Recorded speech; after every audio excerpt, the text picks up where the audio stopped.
copy that 5-minute CD copy. Got it. Nothing to sell you the same thing. I'm still working on it.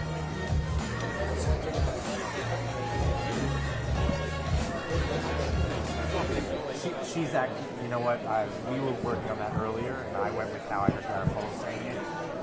But again, I'm going to try to find Darren. I'll get back to you.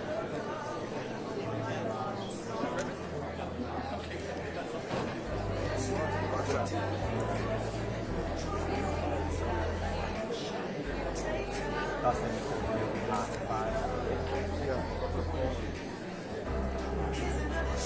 He's not going to do that. He's just going to take it live. Just take her brand.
But I'm still trying to see if I can locate the same. So.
I will give you as much of a heads up as I can. It looks like I'm going to be able to probably get to like in 5 seconds.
Last time we were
Well, look at this group. Oh, it's great. Welcome. It's great to have all you, the vets, staff, media. My brother Chris was very helpful in this whole process. Team 33, Mike T, Mike Tannenbaum, Rick Spielman helped. Jaime, of course, and a lot of other people in the building helped in this long process. Selecting these guys, we got an early start. But we were very, very thorough and fair to everybody. We said the same. We had the 3-hour interviews, and each one of those interviews was the same. So we went through 15 candidates for each one of these gentlemen. And needless to say, when they came back for their second interview, it was pretty apparent to us who the leaders were, but we just wanted to verify it. I will say that the candidates we picked are all excellent coaches and general manager candidates. They really are. The fact that these guys emerged at the top, and it's a clear top, was really a credit to them and how they performed and their history and all the accomplishments that each one of them had in different ways. So I'm going to start with Darren. Darren started, he actually put on a pro uniform. It may have been for a day or two, but listen, more than 99.99% of the American population of football players that want to play this game. Anyway, when he realized he wasn't going to be a first-string quarterback, I think he might tell you the story. He went to coach a high school team as an assistant just to help for that year. Then he went to intern. He went to the Broncos and asked for a job. And obviously he was convinced that he got that job. And in 12 years, he worked his way up to assistant general manager. And he was involved in all phases of the general manager job, which is absolutely an enormous undertaking for any one individual. It's a really, really big. Now you have to pick players, and you have to manage that process, which is very, very complicated. We asked him all these questions for I don't know how many hours, at least 3 hours, plus a second one, maybe another 3 hours. And he really had a good, we were so impressed by his organization and his ability to pick out players, both college and pros, and that's really the heart of the matter. That's really what you have to be good at. And the second thing that we really admired about Darren was his understanding of the relationship between the general manager and the head coach. It's the most important thing because the general manager has to understand what kind of player they're looking for. General manager has to do a job of trying to find that player. He has to manage all those scouts we have too, and how do you harvest all those good ideas, challenge your scouts to give you better info, and then make the decision for the best interest of the team and the best interest of the head coach as well, and what he's looking for. Now, Aaron Glenn, I just remember him as a player. I think he was drafted first round by the Hess family. I met the Hess family a couple days ago. We were down in Washington, D.C., and I asked them about Aaron. They said, oh, yeah, we lucked out on that one. He's a first-round pick. And, you know, the interesting thing about first-round picks, who knows whether they're going to be good? You really don't know. But he is a first-round pick all the way through his career up till today. Really is. Everything he's done is exemplary, and if I were writing a how-to manual on how to be a head coach in the National Football League, I would take his career and his curiosity and his dogged determination from a player to a scout for the Jets to other team. He was at another team, and then taking a shot at a team that hadn't won in how many decades? The media will know, but a number of decades, probably 3 or 4 or 5 decades, and taking that team with the head coach and the offensive coordinator and turning it into something was really exciting to watch. So I think today we're blessed to have these two gentlemen here among us, as we are to have all of you here too. So this is a very happy day for the New York Jets, and you'll be hearing from these guys soon. So congratulations, gentlemen.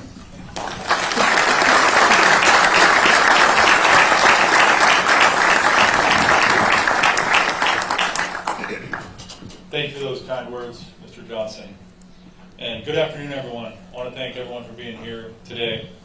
I also want to start out by thanking Mr. Johnson, Christopher Johnson, the search committee, Jaime, Mike Tannenbaum, Rick Spielman. I thought it was a great process, and I really enjoyed my time getting to know you guys throughout that time.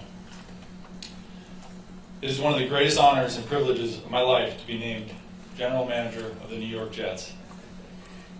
This is a proud franchise with great tradition and incredibly passionate fans located in one of the most iconic cities in the world. I could not be more excited to take on this responsibility with AG as we work to build a championship team that will make the Jets fans proud. And there is not a better leader for this team than AG. And I want to tell a story. I got the opportunity a few years ago. We were going through a head coaching search in Denver with the Broncos, and we interviewed AG. And at the end of the interview, I'd ask the candidates, I'd say, so when we get in that first team meeting, what's that message going to be? What's it going to sound like? What's it going to look like? And most of the candidates would kind of just talk about their philosophies or something. And AG said, you want me to do it? And I said, well, if you're comfortable, let's see it. Let's do it. So he pushed back. He sat up. And he delivered a powerful message. Like when he finished, we're all kind of looking around like, wow. And as we went on through the search, because he was one of the first guys we interviewed in that search, we kept going back to it like, damn, AG killed that, man. Like, that was pretty good. We hadn't seen that.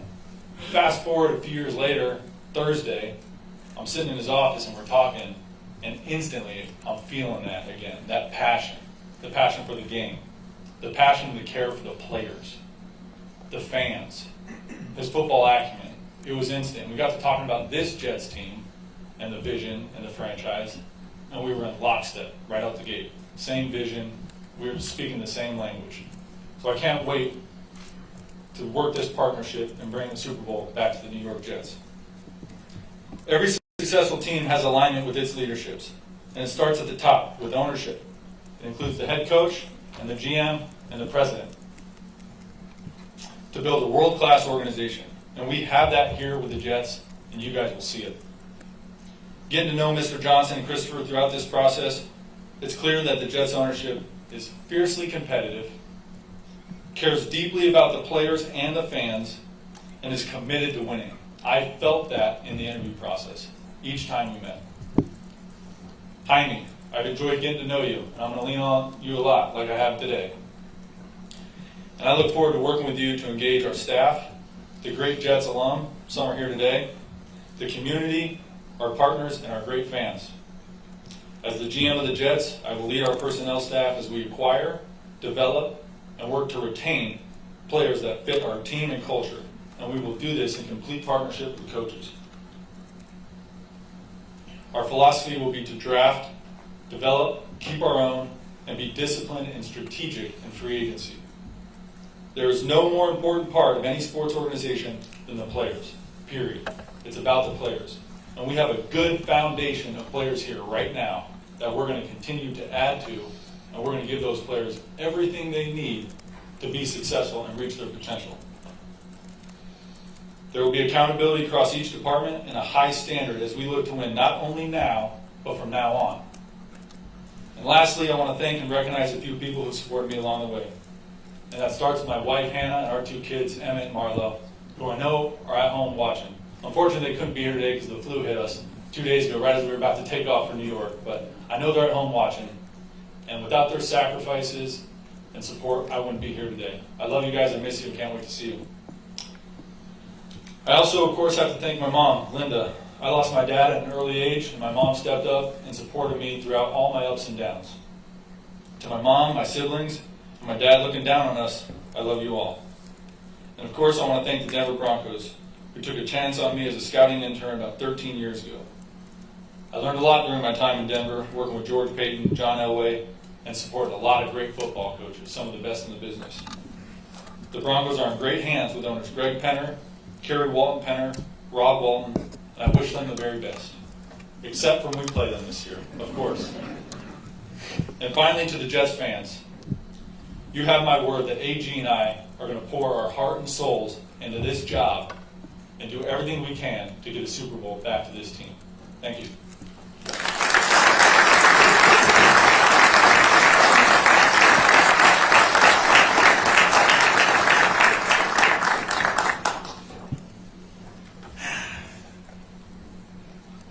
I wear glasses now. Before I actually get started to my thank yous, I want to say that I thank God.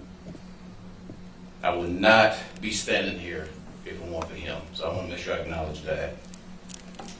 My biggest influence in my life were my parents. My dad passed years ago. And when it comes to work ethic, that's where I got it from. I'm talking about 4 in the morning until the job is done. And that's what you're going to see from me. My mother, nurturing, sacrifice, raising 11 kids. 2 of them played for this franchise, my brother JC.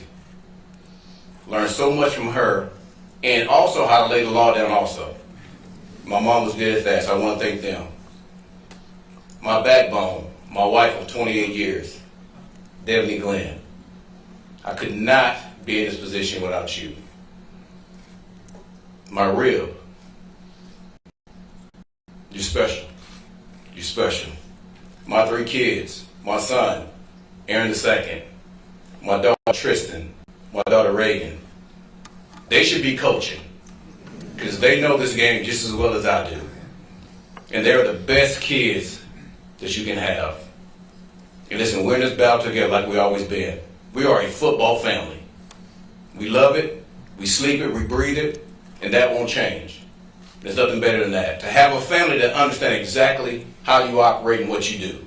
I love it. Woody and Christopher, your commitment to winning is clear. And I look forward to the conversations to continue to live that. Thank you guys. Jaime, our partnership is going to be something special. And we're going to make decisions that's best for this organization. There are a number of football people that helped me get to this spot. First off, my agent, Jimmy Sexton. My advisor, my friend, Amy. Where you at, Amy? Man, came to this league in '94, been together ever since. And nothing's going to break that bond. I appreciate you. Darren Mougey, my high school coach. He took me on my first visit to visit college. He's like my second dad. I love him to death. Bill Parcells, who I think is the best coach to ever coach this game. He's taught me a ton. And just to be in his presence was something special for me.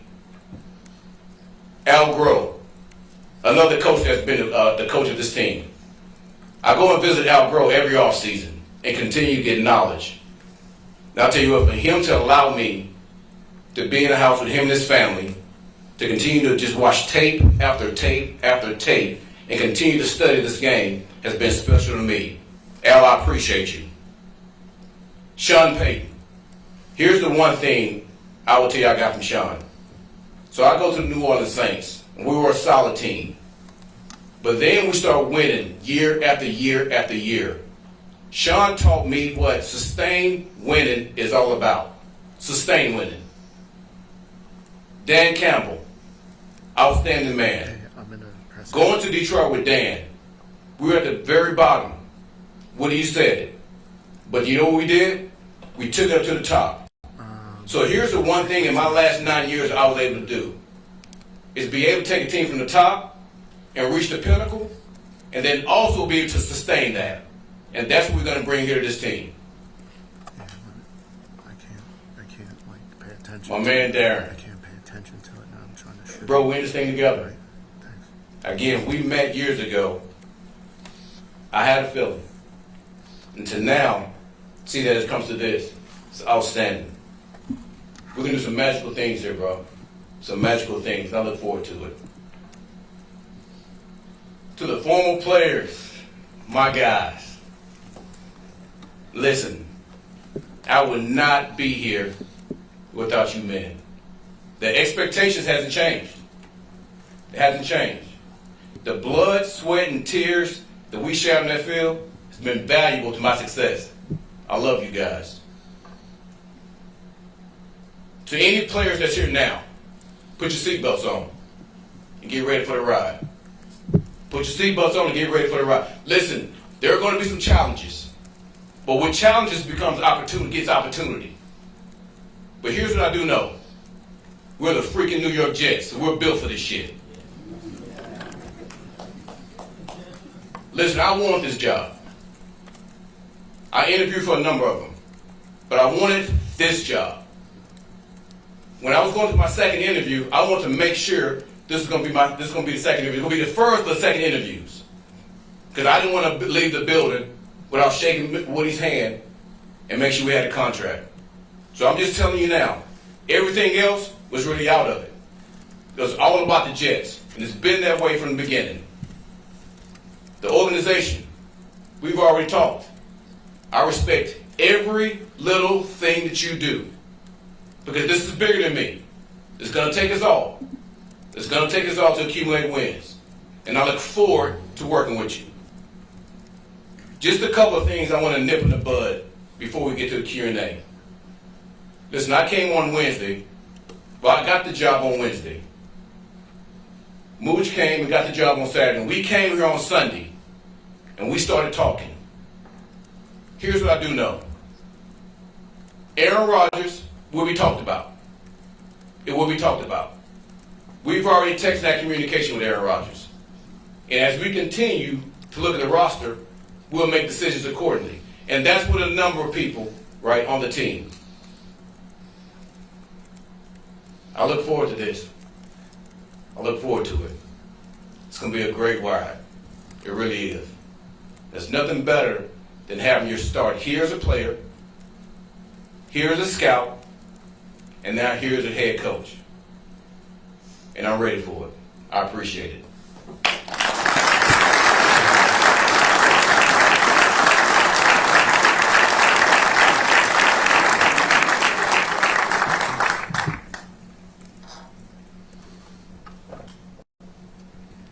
Okay, we'll take some questions from the media in the audience. If you raise your hand, there'll be a mic that will come around. And we can begin the Q&A here with the two gentlemen up here. Right over here, guys. A question for Aaron. Since you brought it up a moment ago, with Aaron Rodgers, what is going to be your process as a coach to determine if he's going to be your quarterback next year? Well, me and Mougey's going to sit and talk and just go over the whole roster. And I will tell you now, that's going to be the answer to a number of questions when it comes to the roster in general. So we're looking forward to that process. I can't tell you how long that process will be. But the thing is, we're going to make sure we get the right answer. And we're not going to rush to this answer. We're going to get the right answer. Aaron Connor Hughes, SNY, you made it pretty clear you wanted to be here. So what about this organization specifically drew you here more than anything else? First off, and I said it before, this is where I started. And you can't write a better story than that. Because this is my start for a number of situations. Again, as a player, as a scout, and now as a head coach. And you can't write that story no better than that. So hopefully, this will be my last stop. That's why I'm looking at it. Right over here. Aaron, Darren, congratulations to you both. Aaron, I want to start with you. My name is Crystal Rich, WCBS. I want to take you on a little trip down memory lane. You spoke about your time here as a player. Your third season, you guys had that one-win season, but quickly turned things around, 9-7 in '97, and then went to 12-4 and had a playoff win. Yeah. What is it about that time? What did you learn in that time about culture building and changing a culture that you spoke about? To give you the exact words, you said sustained winning. What have you learned about that, and have you used that in your coaching career? That is a great question. If I go back to my first 2 years, I think we were 2-14 and 1-15 the following year. Bill Parcells comes in, and he just totally brought a different mentality and different people. And to me, that's what really changed the culture. And here's what I learned.